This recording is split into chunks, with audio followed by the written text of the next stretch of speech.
Imagine showing up to your job, a job where you are being paid more money than most families will ever accumulate across 3 generations, and the people who are supposed to be in your corner are booing you off the field. Not during a game, not after a brutal interception in the fourth quarter with the season on the line. During a practice, a no pads, no stakes, doesn't count for anything practice in the middle of July. That is the reality Deshaun Watson walked into on day 6 of the Cleveland Browns training camp. And what made it even more uncomfortable wasn't just the boos, it was what was happening on the other end of that same field at the exact same time. A 22-year-old rookie, a kid who had never taken a single snap in an NFL regular season game, was carving up the defense with such efficiency, such poise, and such precision that Cleveland Browns legends on the sideline were nodding their heads in genuine approval. We are going to break down every single thing that happened on that day, what it means for this quarterback competition, and why the Browns front office may already be out of time to pretend this race is still close. If you already think Cleveland knows exactly who their starting quarterback is, and they are just afraid to say it out loud, drop a football emoji in the comments right now, because by the time you finish this video, you are going to understand exactly why no one in that building wants to be the first person to say what the tape has already been screaming. The 6th day of Browns training camp opened with a detail that almost every major sports outlet completely glossed over. But if you understand how quarterback competitions actually work, not how they are presented to the public, but how they function inside a building, you understood immediately that this one detail carried more weight than any stat line or highlight clip from the entire week. Shedeur Sanders took his first snap of the day with the ones, the first-team offense, the starting offensive line, the starting tight ends, the starting receivers, the group that matters most, the group that tells the world who this coaching staff trusts to run their offense when September rolls around and the games start counting. Deshaun Watson began the day lined up with the 2s. Now, if this were day 1, you could dismiss it as simple rotation. Day 2 may be experimentation, but we are 6 days into this thing. 6 full days of evaluation, of coaching staff meetings behind closed doors, of every single rep being analyzed and debated by people whose entire careers depend on making the right call at quarterback.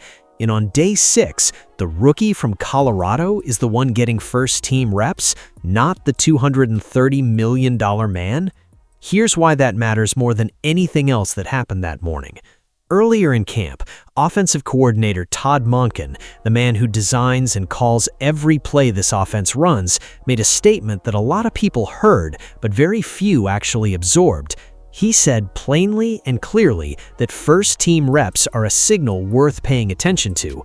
He said that, not a blogger, not an anonymous source. The offensive coordinator of the Cleveland Browns told everyone within earshot that first-team reps carry meaning.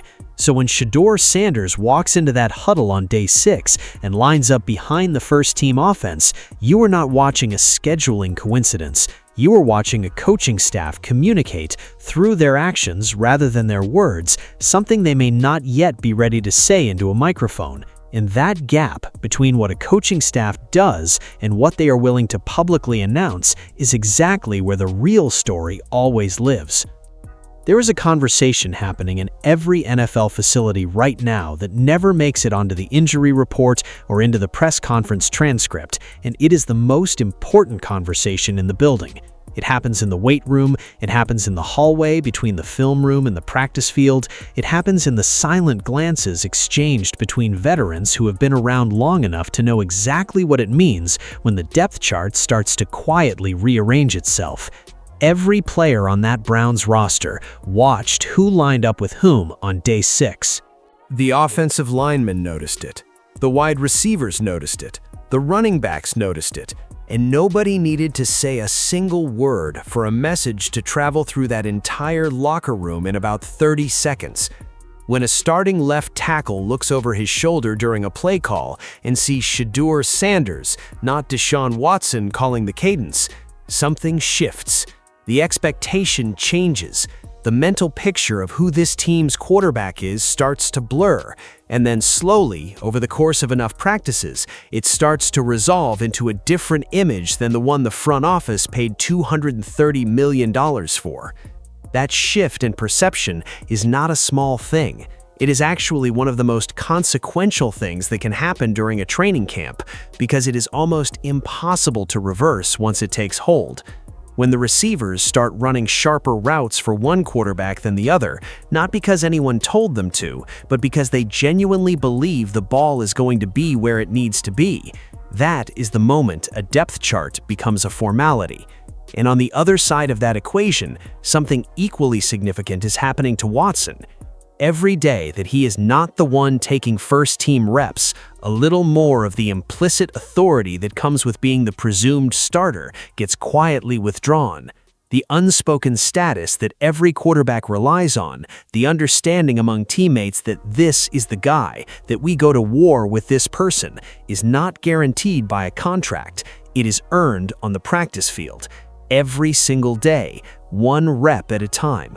And right now, in Cleveland, someone else is earning it. Every quarterback who enters the NFL draft carries a scouting report like a shadow. Some guys get tagged for arm strength concerns, others get flagged for decision-making or for struggling to process complex defensive schemes at the college level. For Shedeur Sanders, the knock was painfully specific, and it was repeated so consistently by scouts, analysts, and draft evaluators that it became the defining question mark attached to his name. He leaves the pocket too early. At the first sign of pressure, instead of stepping up into the throw and trusting his protection, he drifts laterally. He escapes laterally. He does not have enough faith in his offensive line to stand in the fire and deliver the ball from inside the pocket when the walls are closing in. That critique followed him out of Boulder and into every pre-draft evaluation. Even the analysts who were most enthusiastic about his potential had to acknowledge it as the one consistent criticism that couldn't be explained away. And here's where this gets important, because for a lot of prospects, that kind of pre-draft label becomes permanent. It follows you into the league and shapes the narrative around your development for years. Some players spend 3 or 4 seasons trying to break a mechanical habit that got baked into their game during college, and they never quite shake it. The habit is simply too ingrained, and the speed of the pro game makes it harder, not easier, to correct in real time. Shedeur Sanders spent 6 days correcting his. On day 6, there was a specific rep that told you everything you needed to know about where this kid is in his development. He took the snap, felt pressure developing in front of him, and instead of drifting, instead of doing the thing that every draft board said he would do, he climbed the pocket. He stepped up into the throw. He trusted his offensive line to hold their blocks for one more beat, found his receiver, and delivered the ball with accuracy and authority. No lateral drift, no panic, no escape hatch. One rep. But that one rep told you 3 things simultaneously. It told you the coaching is working, it told you the player is listening, and it told you that Shedeur Sanders is not just physically talented enough to compete at this level, he is mentally coachable enough to identify a weakness in his own game and begin correcting it before he has played a single regular season snap. The best quarterbacks in NFL history were not distinguished primarily by their physical tools. Everybody in an NFL quarterback room can throw a football. The separation comes from something harder to measure, the willingness to hear criticism, absorb it without ego, and then go demonstrate on the practice field that you are actively working to eliminate the flaw. 6 days into his NFL career, Shedeur Sanders showed you he has that quality in abundance. At some point in every training camp, the conversation stops being about narrative and starts being about football. You tune out the contract drama and the family legacy and the depth chart speculation, and you just watch the throws, because the throws are the truth. And on day 6, the truth was emphatic. The first connection that jumped off the field was the sideline route to Isaiah Bond. And before you categorize this as a routine pitch and catch, understand what this throw actually required. Bond was not running free into open space with 3 yards of cushion. This was a tight window sideline throw where the ball placement had to be perfect. outside shoulder, away from the defender, low enough that the safety couldn't undercut it, and accurate enough that Bond could get both feet down in bounds before stepping out. An inch outside, it is incomplete. An inch inside, the defensive back has a legitimate play on the ball. Shedeur threaded it into a window that most veteran quarterbacks miss under ideal circumstances. And he did it as if that throw was the most natural thing in the world. Then came the connection with Luke Floria on the wheel route. And if you have not been paying attention to this particular pairing throughout camp, now is the time to start. Something is developing between Shedeur and Floria that goes beyond the kind of early camp chemistry, where guys are just beginning to learn each other's timing. There was genuine touch on that throw, the ability to take something off the ball, put air underneath it, and drop it into a receiver's hands at exactly the right moment in the route, rather than simply firing it on a line and hoping the timing works out. Touch is instinct. It is the internal clock of a quarterback synchronizing with the arc of a route in real time, and it is one of the most difficult things to teach because either your clock matches the route or it doesn't. The play that genuinely made people sit up was the connection with Denzel Boston on the dig route over the middle. But what made it remarkable wasn't the throw itself, it was what happened before the snap. Shedeur stood at the line of scrimmage and manipulated the defense with his cadence. He used his pre-snap operation to get the defense to reveal what they were doing, created a vulnerability, and then attacked it. That is an advanced skill. Veterans with years of experience in this league still struggle with the cognitive demand of reading a defense pre-snap, using your voice to probe their intentions, identifying the weakness you just created, and then executing a throw into that space, all in the span of about 4 seconds. Shedeur Sanders is doing it in his first training camp, and the receivers are responding to it. You can see it in how they run their routes when he is under center versus when someone else is calling the signals. The effort is sharper, the releases are more decisive, the body language changes. Receivers do not run routes that way for a quarterback they don't trust.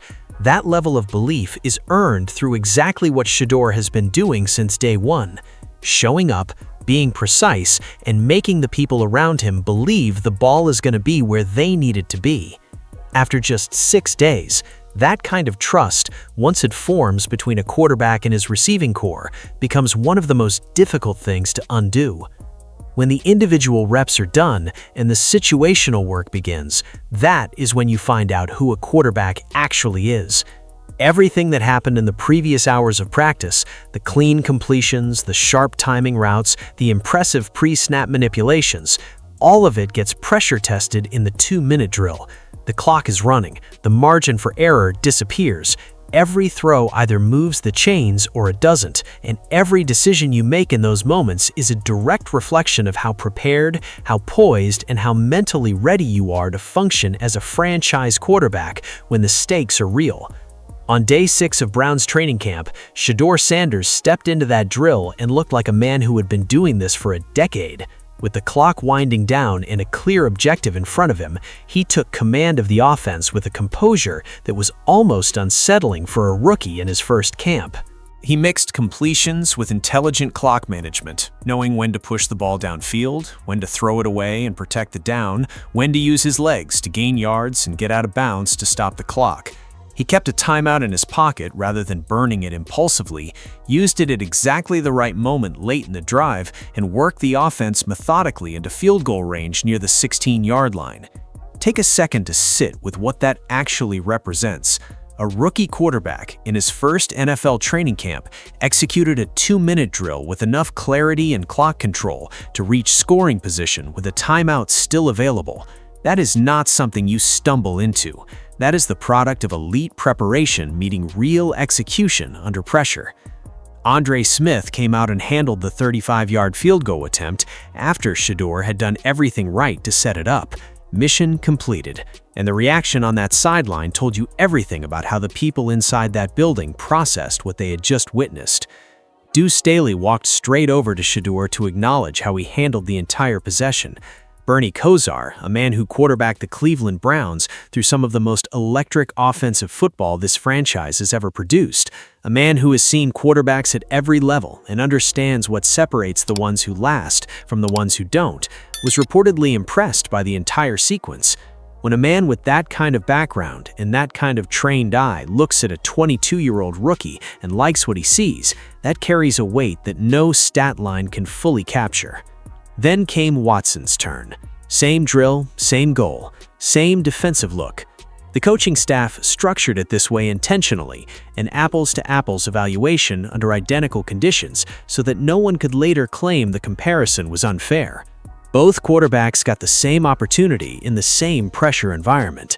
It is the most equitable way to run a quarterback competition, and credit to the Browns coaching staff for constructing it that way. But you cannot control the outcome of a fair evaluation, and even though the specific details of Watson's drive did not generate the same energy that Shedeur's possession had produced, the tape does not lie. When one quarterback engineers a scoring drive under 2-minute pressure and the other does not produce the same results given the same circumstances, the evaluation has already happened. The scoreboard inside that practice facility had already begun to show a number that the front office is going to have a very hard time arguing with. There are days in a quarterback competition when the statistics tell a complicated story, days when you can look at the numbers and make a reasonable case that the sample size was too small, or one guy was working against a tougher defensive look, or the receivers on one side of the ball were simply easier to throw to than the ones on the other. Day 6 of Browns training camp was not one of those days.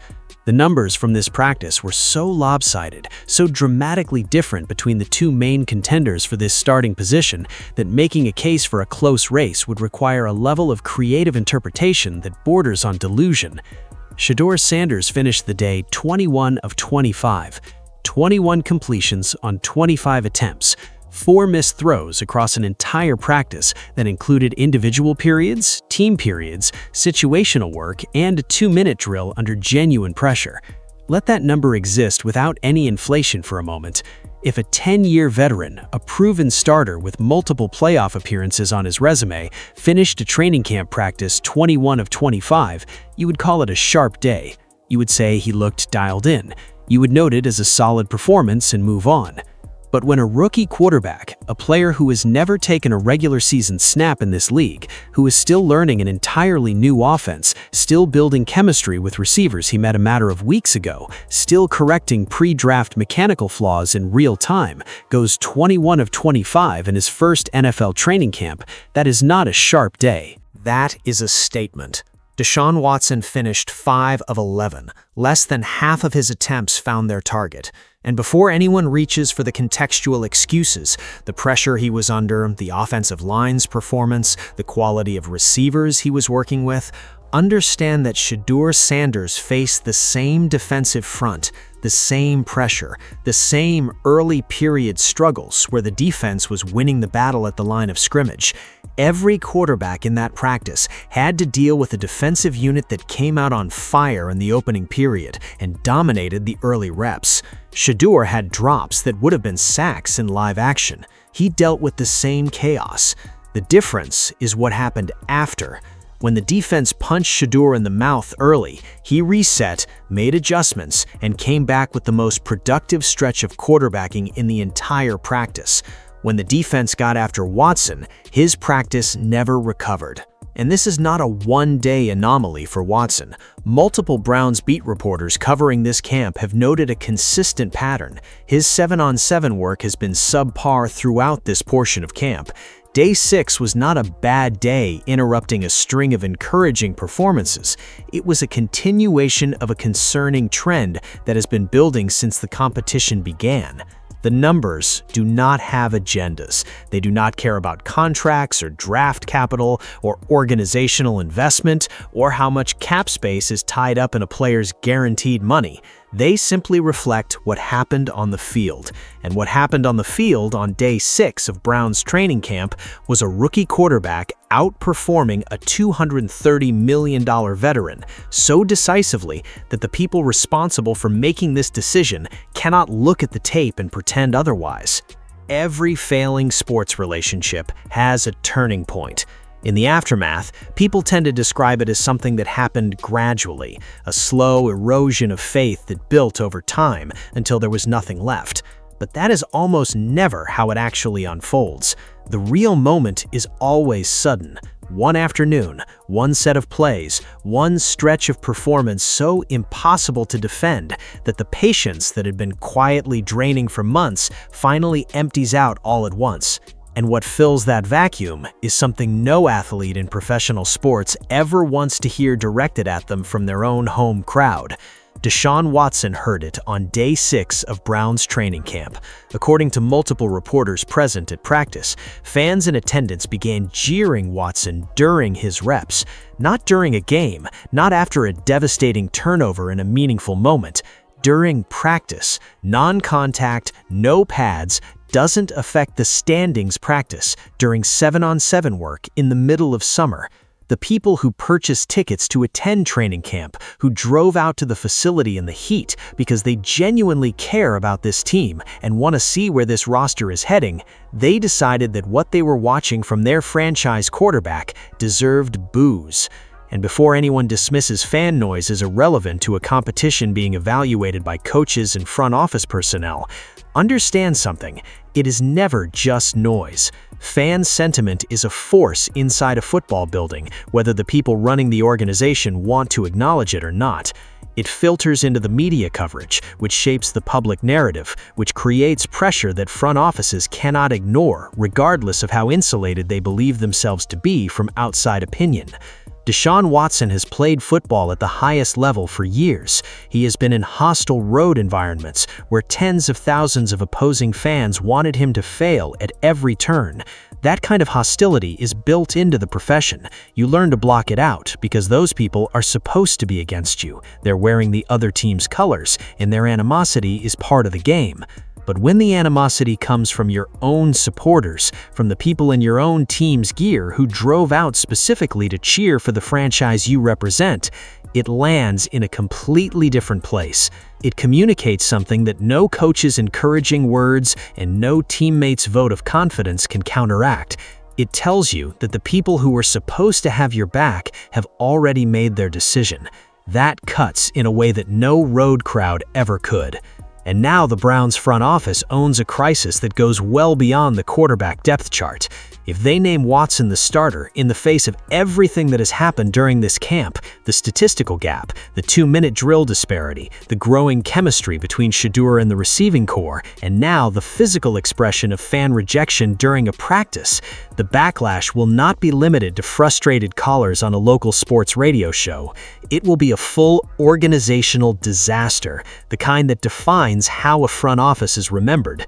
Because at that point, you're not just making a questionable football decision, you're making a $230 million argument against the evidence in front of your own eyes, and everyone watching will know it. The sunk cost fallacy is one of the most dangerous forces in professional sports. The logic goes like this: we invested so much in this player that walking away from that investment, even when the evidence demands it, feels like an admission of failure too painful to accept. So organizations convince themselves that one more chance, one more preseason game, one more week of camp will reveal the version of the player they paid for. And sometimes they're right. But sometimes the tape has already told you everything you need to know, and the only question left is whether the people making the decision have the courage to trust what they are seeing over what they spent.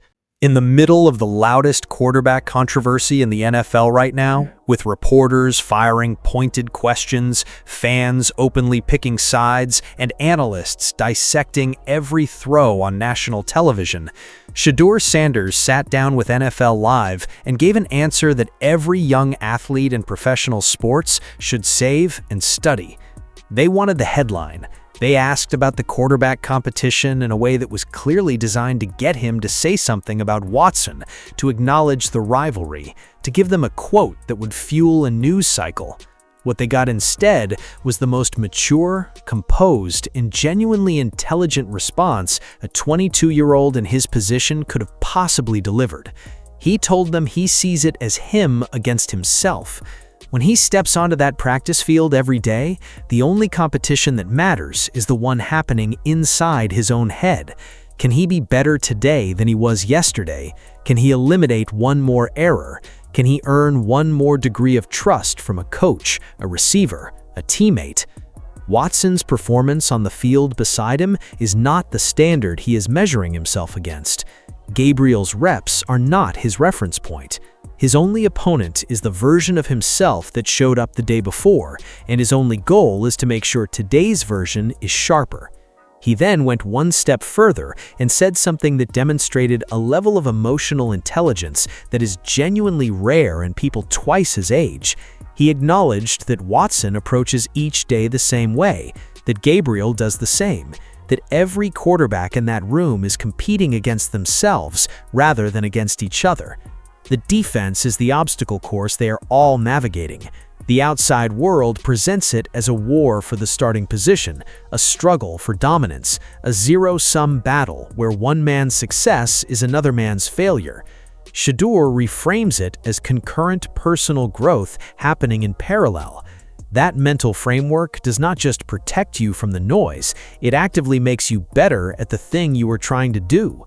When you stop spending cognitive energy tracking what the person next to you is accomplishing, when you stop checking the completion percentage comparison and obsessing over how your reps look relative to someone else's, you free up mental bandwidth that goes directly into your performance.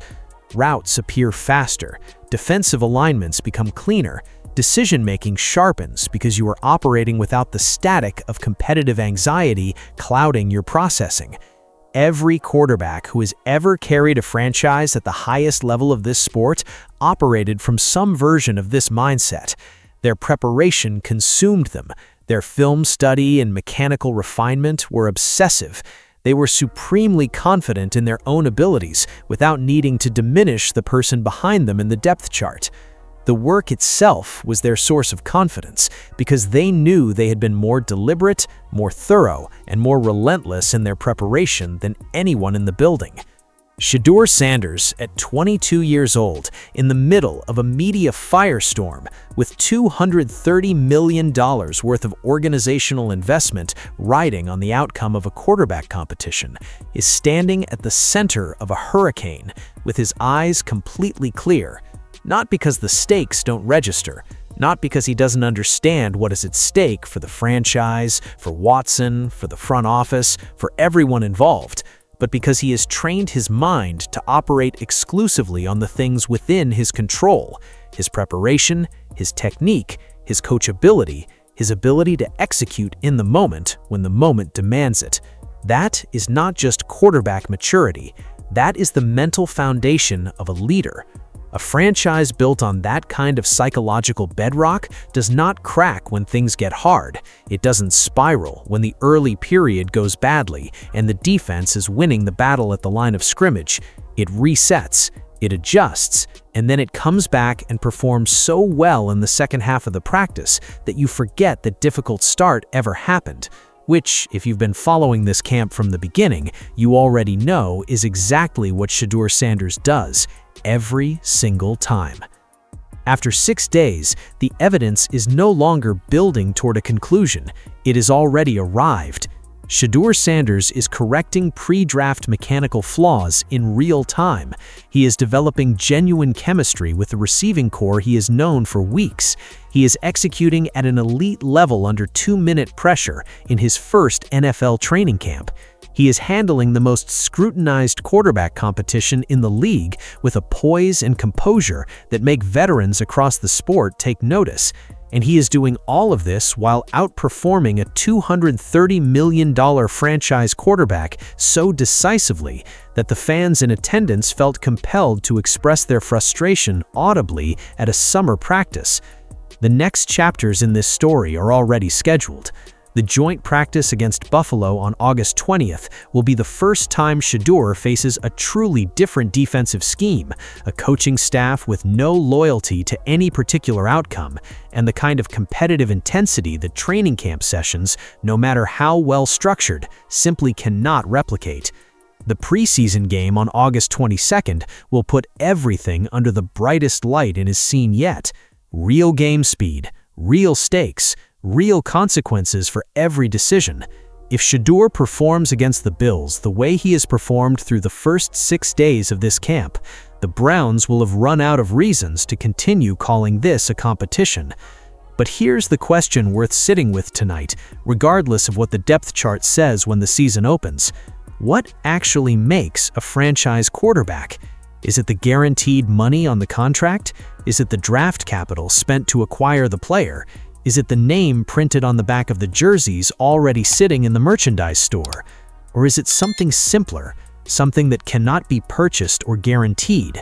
The player who steps into the most pressure-filled moment of his young career and refuses to let the weight of it change who he is. 6 days in, Cleveland might already know the answer.